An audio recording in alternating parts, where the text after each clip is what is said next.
Crystal's in Anchorage. Hey, Crystal, how are you? Hi, good. Thanks so much for taking my call. Sure. What's up? Currently, my husband and I have no debt except for a little bit of a car payment and our mortgage. We've got a steady income, but we kind of struggle just getting by check to check and wondering what is the best way to kind of get out of that rut. What's your income?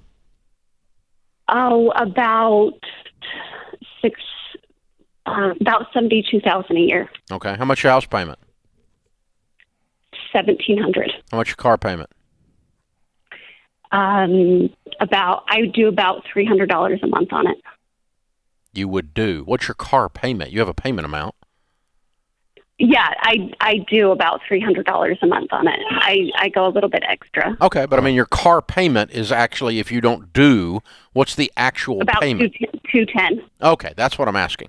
All right, good. Sorry about that. Okay, so that's okay because the extra is a choice. Mm-hmm. You know, and that's not a bad choice because we're going to get your car paid off. That's going to be something we're going to do here in a minute. But we're going to put a lot more than $300 on it. But anyway, all right. So you're not giving me any numbers here that are causing my brain to explode like you've got major problems, which means that you're probably like most people, including me, when I first started this, in that by not having really good organization with my money and every detail laid out, the chaos eats these dollars for breakfast. And so a written budget, a detailed budget, will make you feel like you've gotten a raise. Because I'll give you an example. How often you guys get paid? Twice a month? Yeah. Okay, so a take-home pay check is how much? $3,000. Okay, so we got $6,000 minus house payment minus car payment is that's $2,000. Yeah. So I got $4,000 left. Mm-hmm. That feels kind of weird, doesn't it? It does, like right this second, you're asking yourself, I know I got water, and I know I got to buy some, and I know I've got electricity, and I know I've got food, and I know I got some insurance I got to buy here and there. But you're starting to ask yourself, where the flip's this money going? And that's kind of what I'm asking. Yeah. So, yeah, you got to get on a game plan. And when you get on a budget, you are going to feel like you got a raise. And, Crystal, I'm going to tell you, as I started off on Dave's plan almost 16 years ago, that is exactly what was the thing that was the awakening for me. I was doing too much stupid in grocery stores and in restaurants. And so getting down to the root of it, you taking a look, get some bank statements out. Go back and look at the last 3 months and find out that category where you're bleeding money. And it could be online shopping. It could be grocery stores. It could be eating out. Whatever it is, you're going to do an analysis. You're going to see it. But you cannot manage money with a rearview mirror. Right. You can't wait till it's over and then go, wow, that didn't work.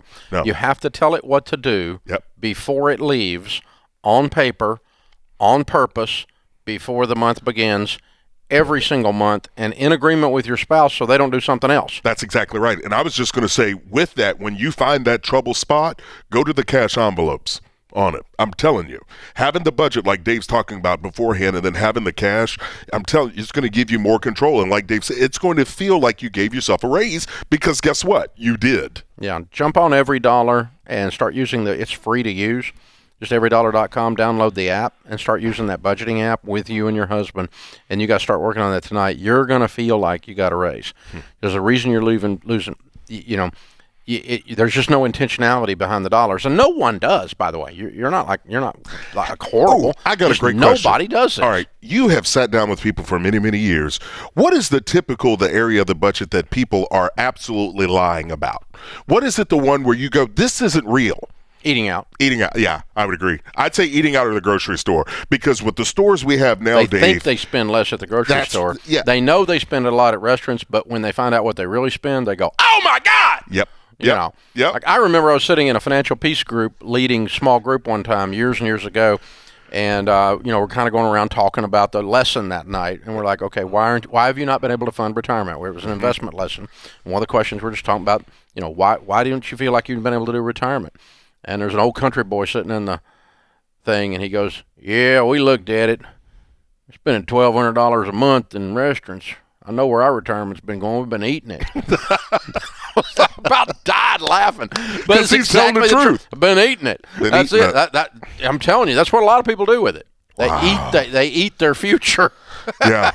And that's scary. And you know what? That's something we can control, because what couldn't we do? Let me just tell you, I love restaurants. Yeah. I've got good friends. You and I have good friends, personal friends that we share. They're world-class chefs that own restaurants. We go to their place. Yep. I love that kind of stuff. I'm not against restaurants. But from a budgeting standpoint, when you're calling me and saying I'm broke, I have no money, I will tell you that 90% of what you spend in the restaurant, the money is spent on entertainment. 10% is your actual food cost. Yeah. So go home and make some white beans and cornbread. Well, and I'm going to tell you this, even throughout all this situation with the pandemic, of people being at home more, utilizing that stove. They found out what they were spending. They really did, because people were like, we've got a wow, lot where more have I money. got all this money? Where'd this money come from? That's right. And it's all it was. You're not going out all the time. All the time. So be intentional, be smart, and again, starting to set some things, cut it back a little bit. So, Crystal, you're not different in that regard. I don't know if it's food that you're spending it on, but you will discover it when you go back and look at the statements like Chris suggested, and when you start writing it down and try to make it behave. Hint for everyone is starting their new budget this month. Whatever you think you're spending at the grocery store, you're wrong.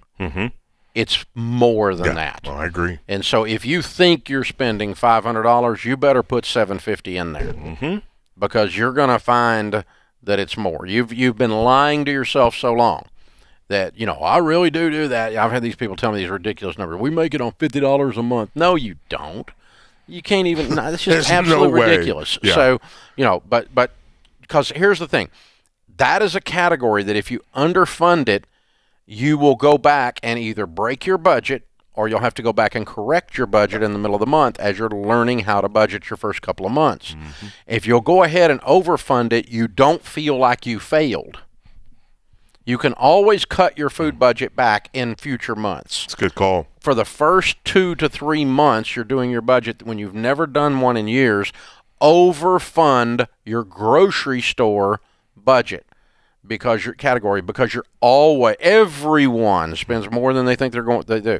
So and true. You people that are super nerds and you do the coupons and you've got all these apps on your phone and all this stuff, you still spend more than you think you have, because there's something about denial at the grocery store that we're in denial about what we spent. No, that's a good point. And at the Reset event, if you hadn't watched that, you need to go check it out. I gave 3 tips, which is make a grocery list, only buy what's on the list, and stick to the dollar amount you said you were going to spend. I'll give you a 4th one. Don't go grocery shopping when you're hungry.